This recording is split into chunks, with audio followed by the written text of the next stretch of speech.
ರಾಯಚೂರಿನಲ್ಲಿ ದದ್ದಲ್ ಪತ್ನಿ ಅಕ್ಕನ ಮಗ ಕಾರ್ತಿಕ್ ವಿಚಾರಣೆ ನಡೆಸಿದ್ದಾರೆ. ದದ್ದಲ್ ಪತ್ನಿಯ ಅಕ್ಕನಿಗೆ ತೀವ್ರ ವಿಚಾರಣೆಗೆ ಈಗ ಒಳಪಡಿಸಿದ್ದಾರೆ. ಕಾರ್ತಿಕ್ನ ತಾಯಿ ಅವರನ್ನು ಕೂಡ ಈಗ ವಿಚಾರಣೆಗೆ ಒಳಪಡಿಸಿರೋದು. 140 ಕಿಲೋಮೀಟರ್ ದೂರಕ್ಕೆ ಹೋಗಿ ಇಡಿ ಅಧಿಕಾರಿಗಳು ಅವರನ್ನ ಕರೆತಂದು ನಂತರ ವಿಚಾರಣೆಗೆ ಒಳಪಡಿಸಿದ್ದಾರೆ. ಕಾರ್ತಿಕ್ ತಾಯಿಯೂ ಆಗಿರುವ ದದ್ದಲ್ ಪತ್ನಿಯ ಸೋದರಿ. ಮೊದಲನೇದಾಗಿ ಕಾರ್ತಿಕ್ ಪಾತ್ರ ಇದೆ ಅಂತ ತಿಳಿದು ಬಂತು. ಕಾರ್ತಿಕ್ನ ವಿಚಾರಣೆಗೆ ಒಳಪಡಿಸಿದ್ರು. ಆ ನಂತರ ಫ್ಯಾಮಿಲಿ ಕೂಡ ಈ ವಿಚಾರಣೆಗೆ ಒಳಪಟ್ಟಿದೆ. ಅದರ ಭಾಗವಾಗಿ 140 ಕಿಲೋಮೀಟರ್ ದೂರ ಕ್ರಮಿಸಿ ಇಡಿ ಅಧಿಕಾರಿಗಳು ಅವರನ್ನು ಕೂಡ ವಿಚಾರಣೆಗಾಗಿ ಒಳಪಡಿಸಿದ್ದಾರೆ. ನಿಮಗೆ ಯಾವ ರೂಪದಲ್ಲಿ ಹಣ ಬಂದಿದೆ, ನಿಮಗೆ ಇದರ ಬಗ್ಗೆ ಮಾಹಿತಿ ಇದೆಯಾ, ಈ ಹಗರಣಕ್ಕೆ ಸಂಬಂಧಪಟ್ಟ ಹಾಗೆ ನಿಮ್ಮ ಪಾತ್ರ ಏನು ಇತ್ಯಾದಿ ಹಲವಾರು ಪ್ರಶ್ನೆಗಳನ್ನ ಕೇಳೋ ಮೂಲಕವಾಗಿ ಮನೆಯಲ್ಲೂ ಕೂಡ ಶೋಧವನ್ನ ನಡೆಸಿ ಒಂದಷ್ಟು ದಾಖಲೆ ಪತ್ರಗಳನ್ನ ತೆಗೆದುಕೊಳ್ಳುವಂತಹ ಕೆಲಸವೂ ಕೂಡ ಈ ಸಂದರ್ಭದಲ್ಲಿ ಆಗಿದೆ. ಮತ್ತಷ್ಟು ಮಾಹಿತಿ ಕೊಡ್ತಾರೆ ನಮ್ಮ ಪ್ರತಿನಿಧಿ ವಿಜಯ್. ನೀವು ಹೇಳ್ತಾ ಇದ್ರಿ 140 ಕಿಲೋಮೀಟರ್ ಕ್ರಮಿಸಿ ಇಡಿ ಅಧಿಕಾರಿಗಳು ಈ ಜಾಡನ್ನ ಭೇದಿಸ್ತಾ ಇದ್ದಾರೆ ಅಂತ. ಮೊದಲದಾಗಿ ಕಾರ್ತಿಕ್ ಸಿಕ್ಕ ಬೀಳ್ತಾನೆ, ಇದರಲ್ಲಿ ಆತನ ಪಾತ್ರವೂ ಕೂಡ ಇದೆ ಅಂತ ತಿಳಿದು ಬರುತ್ತೆ. ಆದ್ರೆ ಫ್ಯಾಮಿಲಿ ಪಾತ್ರ ಏನು ಅನ್ನೋದು ಇಲ್ಲಿ ಗೊತ್ತಾಗ್ತಾ ಇದೆ. ಯಾಕೆ ಈ ವಿಚಾರಣೆಯನ್ನ ಮುಂದಿನ ಹಂತಕ್ಕೆ ತೆಗೆದುಕೊಂಡು ಹೋಗ್ತಾ ಇದ್ದಾರೆ? ಖಂಡಿತವಾಗಿ ಇದೇ ಏನು ಅಂತ ಹೇಳಿದರೆ, ಈಗಾಗಲೇ ಏನು ಕೇವಲ ಪಂಪಣ್ಣನ ಹೆಸರು ಮಾತ್ರ ಆರೋಪದಲ್ಲಿ ಕೇಳಿ ಬಂದಿರುವಂಥದ್ದು, 55 ಲಕ್ಷವನ್ನು ಅವರು ಪಡೆದಿದ್ದಾರೆ ಅನ್ನುವಂಥದ್ದು. ಆದರೆ ಅದರ ಆಚೆಗೆ ನಡೆದಿರುವಂಥ ವ್ಯವಹಾರಗಳು ಎಷ್ಟಿದೆ ಅದು ಕೇವಲ 55 ಲಕ್ಷಕ್ಕೆ ಮಾತ್ರ ನಿಂತಿದೆಯಾ ಅಥವಾ ಇನ್ನೂ ಹೆಚ್ಚಿನ ಪ್ರಮಾಣದ ಹಣವನ್ನು ಇದರಲ್ಲಿ ಏನಾದರೂ ಟ್ರಾನ್ಸಾಕ್ಷನ್ ಆಗಿದೆಯಾ ಅನ್ನುವಂಥದ್ದು. ಜೊತೆಗೆ ಈ ಪಂಪಣ್ಣ ಹಾಗೂ ಕಾರ್ತಿಕ್ನ ಜೊತೆ ಕೂಡ ಸಾಕಷ್ಟು ವ್ಯವಹಾರಗಳು ನಡೆದಿರುವಂಥ ಮಾಹಿತಿ ಲಭ್ಯ ಆಗಿರೋದ್ರಿಂದ ಕಾರ್ತಿಕ್ನ ಪಾತ್ರ ಏನು ಅನ್ನುವಂಥದ್ದು ಪಬ್ಲಿಕ್ ಟಿವಿ ಈಗಾಗಲೇ ನಿನ್ನೆಯಿಂದ ಪ್ರಸಾರ ಮಾಡ್ತಾ ಇತ್ತು. ಕೇವಲ ದದ್ದಲ್ ಅವರ ನಿವಾಸ ಮಾತ್ರ ಅಲ್ಲ ಮತ್ತು ದದ್ದಲ್ ಅವ್ರನ್ನ ಮಾತ್ರ ಅಲ್ಲ, ಅವರ PA ಮಾತ್ರ ಅಲ್ಲ, ಇದರಲ್ಲಿ ಅವರ ಸಂಬಂಧಿಕರನ್ನು ಕೂಡ ಏನು ಅವರ ಹೆಸರುಗಳು ತಳುಕು ಹಾಕ್ಕೊಳ್ತಾ ಇದೆ, ಅವರ ಪಾತ್ರ ಕೂಡ ಇದೆ ಅನ್ನುವಂಥ ಅನುಮಾನಗಳಿದೆ.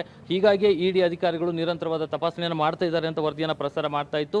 ಈ ಒಂದು ನಿಟ್ಟಿನಲ್ಲಿ ಕೂಡ ಅಧಿಕಾರಿಗಳು ಅವರ ಸಂಬಂಧಿಕರು ಯಾರ್ಯಾರಿದ್ದಾರೆ ಅಂದರೆ ಈ ಒಂದು ವ್ಯವಹಾರಗಳಲ್ಲಿ ಅಂದರೆ ವ್ಯವಹಾರಗಳನ್ನು ಹಣಕಾಸಿನ ವ್ಯವಹಾರಗಳನ್ನು ನೋಡಿಕೊಳ್ತಿದ್ದಂಥವ್ರು ಯಾರ್ಯಾರು, ಅವರ ಪಾತ್ರ ಏನು ಅನ್ನುವಂಥದ್ದು ಸ್ಪಷ್ಟತೆಯನ್ನು ಬೇಕಾಗಿದೆ. ಈ ಒಂದು ನಿಟ್ಟಿನಲ್ಲಿ ಏನು ಅಧಿಕಾರಿಗಳು ಕಾರ್ತಿಕ್ನ ಮನೆಯನ್ನು ಶೋಧ ಮಾಡಿದ್ದಾರೆ.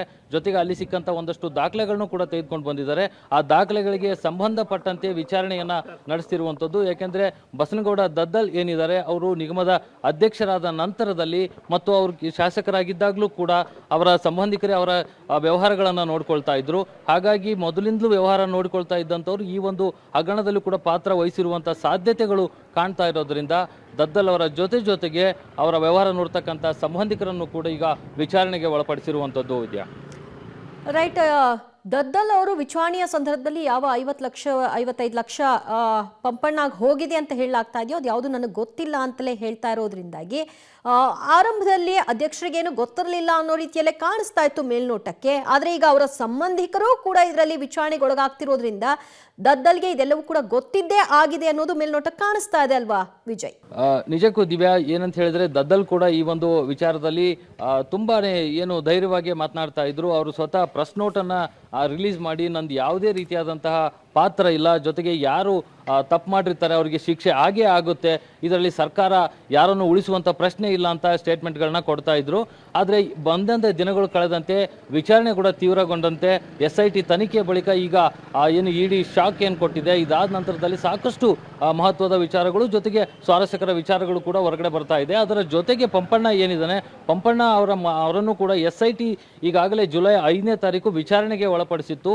ಆ 55 ಲಕ್ಷದ ವಿಚಾರವಾಗಿ ಅದನ್ನು ನಿಜಕ್ಕೂ ಪಡೆದಿದ್ದಾದರೆ ಎಲ್ಲಿಂದ, ಯಾರಿಂದ ಪಡೆದ್ರಿ, ಆ ಹಣವನ್ನು ಎಲ್ಲಿಗೆ ಕಳಿಸಿದ್ರಿ, ಯಾವ ಮೂಲಕವಾಗಿ ಅದರ ಟ್ರಾನ್ಸಾಕ್ಷನ್ ಆಯಿತು ಅನ್ನುವಂಥ ಎಲ್ಲ ವಿಚಾರಗಳನ್ನು SIT ತನಿಖೆಗೆ ಒಳಪಡಿಸಿದ್ರು.